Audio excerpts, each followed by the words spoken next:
Daughter is inviting her mother's affair partner she left me for to her wedding because he's paying. I was married to my ex-wife, Karen, for 18 years. We met in college and I was immediately drawn under her wit and charm. We married a few years after graduation and settled into what I thought was a happy life. We had our daughter Emily, who quickly became the center of our world. I worked hard to provide for my family while Karen built her own career, and I thought we were a solid team for nearly 2 decades. We built a life together, vacations, family dinners, late-night talks, it all felt like a dream. I loved her deeply, and while every marriage has its ups and downs, I never doubted her commitment to our family. That's what made her betrayal so devastating about 7 years ago. Karen started to change. She became distant, spent more time at work, and was constantly glued to her phone. When I asked if everything was okay, she'd brush me off saying she was just stressed. I wanted to believe her, but my gut told me something wasn't right. One night, everything unraveled. Karen accidentally left her laptop open, and I saw an email notification from a colleague named Mark. The subject line read, "Last night was incredible, can't wait to see you again." My stomach dropped against my better judgment. I clicked on the email and found a chain of messages between Karen and Mark. The explicit details were sickening. This wasn't a fleeting mistake. It was a full-blown affair that had been going on for over a year. Confronting Karen was one of the hardest moments in my life. She didn't deny it. Instead, she confessed, saying she felt unfulfilled and that Mark understood her in ways I didn't. Her words cut to my core. I had spent nearly 2 decades loving and supporting her, and this was how she repaid me. I filed for divorce. Immediately, the divorce was brutal, both emotionally and financially. I tried to keep things civil for Emily's sake, but the pain of Karen's betrayal made it nearly impossible. Karen moved in with Mark shortly after the divorce, and I had to watch as the man who destroyed my family became a permanent fixture in my daughter's life. Emily was 18 at the time and decided to split her time between our homes. I never spoke badly about Karen or Mark to her. I didn't want to put her in the middle, but it was agonizing to see her form a relationship with the man who had caused me so much pain. Despite everything, I focused on being the best father I could be and providing Emily with the love and stability she needed. After the divorce, I threw myself into rebuilding my life. I started working out regularly, picked up new hobbies, and focused on my career. That's when I met Jessica, my now wife. We met at the local gym, and what started as casual conversations turned into something much deeper. Jessica had also been through a difficult divorce, and we bonded over our shared experiences. Jessica was kind and supportive, and brings so much joy into my life. We dated for a couple of years before getting married last year, and I've never been happier. She's been my rock, especially when it comes to dealing with the fallout from my past. Fast forward to the present. Emily recently got engaged to her long-term boyfriend Jake. They're a wonderful couple, and I was genuinely thrilled when she shared the news. When she started planning the wedding, I immediately offered to help with the expenses. Karen and I agreed to split the cost 50-50 as we both wanted Emily to have the wedding of her dreams. For the most part, things seemed to be going smoothly. Emily was excited about the wedding, and I was happy to support her. But then she dropped a bombshell that changed everything. During a recent conversation about the wedding, Emily casually mentioned that Mark, Karen's lover, and the man I was invited to the party, but I was cheated on. Stunned, I asked her why he was on the guest list, and her response left me speechless. She said that first of all, he's my ex-wife's partner, and Karen didn't have enough money to cover her half of the wedding expenses, so Mark was paying the other half. I couldn't believe what I was hearing. This man who destroyed my marriage and broke apart my family was not only attending my daughter's wedding but was also funding. I told Emily that I didn't want Mark there, as his presence would be a painful reminder of Karen's betrayal. To her response, "Dad, you need to get over it. You're happily married now, and it's not fair for you to hold on to the past." She also pointed out that I was bringing Jessica to the wedding, which apparently also makes Karen uncomfortable. I tried to explain the difference. Jessica didn't destroy our family. She came into my life after the marriage ended, and I was a free man. Why should my ex-wife be uncomfortable about that? Mark, on the other hand, is the reason our family fell apart. But Emily wouldn't hear it. She told me that if I couldn't handle Mark being there, I could choose not to attend. Emily's words felt like a in the face. I've always supported her both emotionally and financially. I bought her the car she drives, pay her apartment rent, and provide her with a monthly allowance so she can focus on her studies and wedding. Planning to hear her dismiss my feelings so casually was deeply hurtful. After thinking it over, I decided enough was enough. I told Emily that if she was comfortable relying on Mark for financial support, she could rely on him entirely. I cut her off completely. No more rent payments, no more allowance, and no more contributions to the wedding. I told her she was free to make her own choices, but those choices came with consequences. Emily is devastated. She's been calling and texting nonstop, accusing me of ruining her life by being manipulative and forcing her to choose between her parents. She says I'm being petty and selfish and that she's in the middle trying to cater to everyone's feelings. Karen, of course, is furious. She called me to say I'm punishing Emily for something that isn't her fault and that I'm putting my ego above my daughter's happiness. Even Jessica thinks I might have overreacted, though she agrees that inviting Mark was a terrible decision. She believes I should sit down with Emily and I try to find a compromise, but I'm not sure there's a middle ground. Here, the thought of sitting in the same room as Mark, let alone watching him celebrate my daughter's wedding, is unbearable. I've done everything I can to support Emily over the years. I never spoke badly about Karen or Mark, even though I had every reason to. I've gone above and beyond to provide for Emily, ensuring she has everything she needs to succeed. But this feels like a betrayal. Inviting Mark to the wedding and relying on him financially feels like a in the face after everything I've been through. At the same time, I don't want to ruin Emily's wedding or damage our relationship beyond repair, but where do I draw the line? At what point am I allowed to prioritize my own feelings and boundaries? Sorit, am I the a-hole for cutting off my daughter financially after she invited my ex-wife's lover to her wedding? Not the a-hole. Your daughter is asking far too much of you. It's one thing for her to have a relationship with Mark because of her mother, but expecting you to sit in the same room as the man who destroyed your marriage and pay for a wedding he's also funding is absurd. Her dismissive attitude toward your feelings are concerning. Saying you should get over it completely invalidates the pain you went through. Cutting her off financially might seem harsh, but she needs to understand that her actions have consequences. You've supported her for years, and this is how she repays you. This is a tough situation. But you're not the a-hole. Emily's attempt to cater to everyone's feelings has come at your expense. It's incredibly hurtful for her to invite Mark to the wedding without considering how that might affect you, and the fact that she dismissed your concerns by telling you not to attend is beyond disrespectful. You've gone above and beyond to support Emily, and it's time she recognizes that cutting her off financially might seem harsh, but it's a natural consequence of her decisions. She's old enough to make her own choices, but she's also old enough to face the fallout from those choices. Not the a-hole. You've been an incredible father to Emily even after everything you went through with Karen and Mark. The fact that she can't see how hurtful this situation is to you is incredibly disappointing. Inviting Mark to the wedding and accepting his financial support is in the face. After everything you've done for her, stand your ground. You're not ruining her life, you're setting boundaries. If she's comfortable taking money from Mark, she can rely on him for everything. You've already done more than enough. This situation is heartbreaking, but you're not the a-hole. Emily is trying to keep the peace between everyone, but in doing so she's completely disregarding your feelings. It's not fair to ask you to sit in the same room as Mark, let alone contribute financially to a wedding he's funding. Cutting her off was a bold move, but it's understandable. She needs to learn that actions have consequences. Hopefully this will be a wake-up call for her to reconsider how she's treating you. You're not ruining her life. You're protecting your own well-being. Background: me, remarried, 2 kids with ex, 2 steps, 1 kid with husband, good friend who had feelings for me before divorce. Ex-husband going through divorce. Number 2, my family: mom, dad, 2 sisters, 1 brother, all married, multiple nibblings. I was codependent and in conflict avoidant. Ex was disengaged and manipulative. I ended up burning out hard. Filing for divorce and moving out. Told everyone that I cheated on him and my whole family went no contact with me for over a year. Everyone's currently reconciling and repairing with the exception of my older sis. I chose to go no contact with her. She was not nice, but I can't go further per the rules. The issue is that older sister is planning a family vacation to Florida and my ex and our kids are going. I was pretty sick that he was going on a family vacation with my family, but when I thought about there's no way and I would voluntarily spend extended time with my cis and I didn't want the kids to miss out.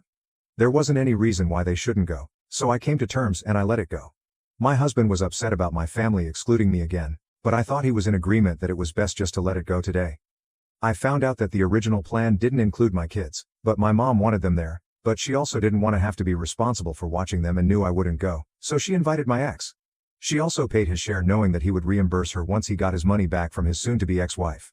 She stole about $4,000 from him before she left. My whole family flipped out that my mom was paying for him and that they had to share a space, and she got into a fight with both my sisters and dad.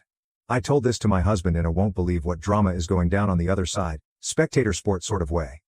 He surprised me by getting super ticked and saying that he was angry at my mom for letting this whole thing happen and disappointed in me for not letting the kids go. I said that there wasn't any valid reason for the kids not to go, and I'm not going to let grown-up problems get in the way of their fun family memories. Even though I agree with him that it's extremely weird that my ex is going on a family vacation with my family, and I understand that all of us, me, my husband, my steps, and my little one, are all being excluded. But there isn't an option where all of us go, and if he's really honest with himself, he wants to be there even less than I do. He and my parents have a very tenuous relationship and he's never met any of my siblings. I think I understand why he's disappointed and angry, but I also think that it's not fair to my kids to punish them for grown-up problems. Am I the a-hole for letting my kids go and not putting up a fuss? Everyone here, you should have kicked up at least a little fuss, because right now your husband is feeling like your ex is more a part of your extended family than he will ever be. Your family is just in general who invites the ex but not the family member themselves. That's all sorts of backwards.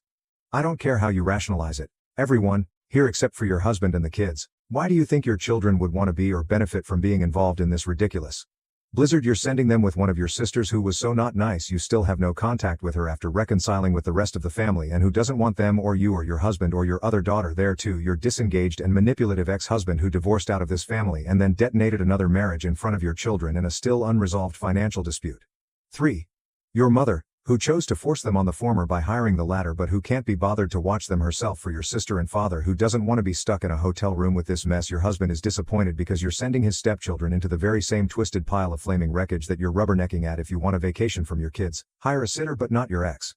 Everyone, here, the valid reason for your kids not to go is because your family is toxic. It's just the first reason your family is actively excluding you and your husband. Why would you let your kids be around them? I mean, they are all a-holes. I'm 15, about to turn 16. As an early birthday gift, my mom paid for me to go on a trip with some cousins. My aunts 22 and 25 came on our trip to chaperone hang with us. As we're a close family, there was 8 people total in our group. We booked 2 rooms and split the price evenly between all 8 people, so we check into the rooms and my other 4 cousins staying in their separate room has 2 double beds when my cousin and our 2 aunts checked into our rooms. There was only 1 king bed and a pull-out couch. My cousin and I thought the front desk messed up and suggested we go ask for 2 doubles. My aunt says they booked the room like that on purpose because they didn't want to sleep close to each other and that my cousin and I can have the pull-out couch. We were pretty upset but didn't want to cause a rift and pulled out the couch. We laid on it and the mattress was like a semi-thick blanket put over springs. It was so uncomfortable I couldn't imagine sleeping on it, let alone for a week. Hours a night I would have messed up my back for. Sure, my cousin also has a spine problem and can't sleep on hard surfaces like that. We told them that we wanted to change to a double room and they told us to shut up, and they're chaperoning the trip, and they're older so they're in charge, and we have to listen to what they say. I immediately got off and told them we all split the price evenly, so we need to split the room evenly. My mom paid for my hotel room so I can have a bed to sleep on, not for you two to get a king, so either change the room or I'm calling. They told me to call her, and I did. My mom first tried to be about it and told them nicely to change the room. They refused. My mom ended up booking another room for my cousin and me separately and told my aunt she's not paying for the king bedroom. After that, my aunt started excluding us during the trip, not including us in convo sometimes and saying they couldn't do particular activities we planned to do as they had no money left because they had to pay for the full price of the room booking, who you both have full-time jobs and their parents are taking care of rent and tuition. Our trip was pretty much ruined. My other cousins, who are much more obedient than me, and my roommate cousin told us we should have just it up for the sake of the trip. I don't think we should have, because my aunts think they're entitled and can do whatever they want to, and my mom paid for me to go. On this trip, my aunts had paid for the hotel. We might have not said anything, but we were more inclined because we paid, and the bed was ducking uncomfortable, and my cousin has a bad spine. I don't know. I think my aunts can but should we have just let it go? The 4 of us are still mad at one another, and I don't plan to be the first one to make up. Not the a-hole. You deserve the bed that you paid for your aunts, not the a-hole. Don't let people walk over you. If people want to be spineless, that is their choice, but they don't get to berate others who actually stand up for themselves. Not that you did good to stand up for yourself and preserve your dignity. Don't let people push you around with the threat of toxicity. The problem could have been resolved easily if they just let you have another room that is comfortable. It's them who escalated the situation, not you. I'd strongly advise you to minimize hanging out with your aunts in the future, family or not. They seem quite reckless and selfish. Ever since I was a kid, I was never allowed to keep any of my gift money, cash, prepaid gift cards. None of it. All of it was used to regift other people. I got to keep the thoughtful and physical gifts. Of course, my parents aren't that demonic. Even my tooth fairy money miraculously disappeared, and then whenever they would gift me cash, they would miraculously not have any on them and ask me for money and then not pay me back. My family is pretty well off, and so we really don't need to do it, and I understand being frugal, but it gets kind of excessive when you got around $900 in total from your grad party and all of it is instantly taken from you. I'm 18 and about to turn 19 in a month, and my friend who I haven't seen in a while gave me a late graduation gift. They gave me a really thoughtful gift as I'm about to head off to college, but also a $25 gift card. I knew my parents would never let me keep it, so I hid it. I mean, it is a gift for me, not my parents. I ended up using it yesterday and somehow my parents found out. I found out that my mom has access to my email on her phone. She asked me how I got the money, and I told her from the graduation gift, and she called me a liar, a thief, and a cheat. She's crying in the other room as I type this. They went ballistic, and not to help me with paying for college and not letting me get a bank account. I feel bad, but I don't think they have the authority to commandeer the gifts that I get and shouldn't have the right to monitor every step that I take, every waking moment I have edited. I did not get a joint account. Woohoo, I went to get a bank account right after I saw multiple people telling me that I could just go do it myself and use the promotional offer that gives me $100 for only new Chase customers to make sure I wouldn't get a joint account.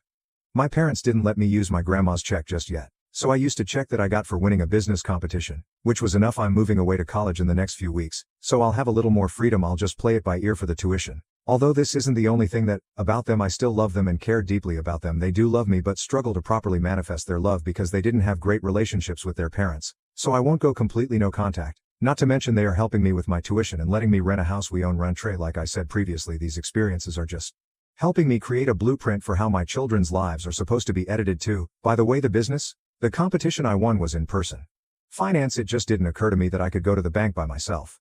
I was thinking about a custodial account that my parents had for me that I wanted access to edit 3. Alrighty, everyone was telling me that I needed to get a new email address. I was skeptical about getting a new email address because everything that I have is linked to it, etc. But I just made one step towards independence, not the a-hole. Holy cow. What the heck is wrong with your parents? Parents, they're seriously to not pay for college because of a $25 gift card, and you didn't need them to open a bank account.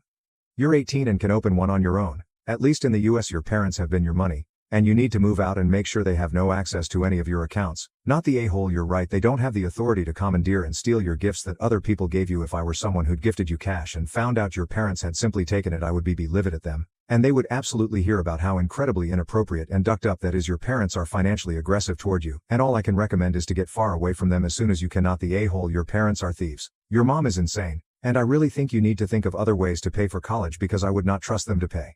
Yesterday was my little brother's birthday, so my mom organized a little party only including our direct family and her brothers. My sister has been very distant from the family ever since she left home for university. However, whenever she does come home for someone's birthday or Christmas, she always drops off a couple of lottery tickets as presents before she heads off on her way. My brother scratched off one of his tickets and got a match. He wasn't too excited because we have won a few times over the years but only actually got $5 max.